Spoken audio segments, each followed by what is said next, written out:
22 जानेवारीला दुपारी 12:20 सुरू होणार प्राणप्रतिष्ठा सोहळा। महंत गणेश शास्त्री द्रविड यांनी निवडला प्राणप्रतिष्ठा सोहळ्याचा मुहूर्त। गर्भगृहात पंतप्रधान मोदी आणि सरसंघचालक मोहन भागवत यांची प्रमुख उपस्थिती। योगी आदित्यनाथ, राज्यपाल आनंदीबेन पटेल आणि मंदिराचे विश्वस्त गर्भगृहात उपस्थित असणार। 5 वर्षांच्या बालकाच्या रूपात असणार प्रभू श्री रामाची मूर्ती।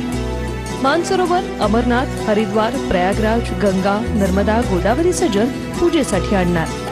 18 जानेवारीला मंदिरात बसवली जाणार प्रभू श्री रामांची मूर्ती। मूर्तीचं वजन 150 ते 200 किलो असणार। सोहळ्याच्या तयारीसाठी 20 जानेवारी आणि 21 जानेवारीला दर्शन बंद असणार। 150 परंपरेच्या संत महंतांसह विविध क्षेत्रातील अनेक दिग्गजांना सोहळ्याचं आमंत्रण।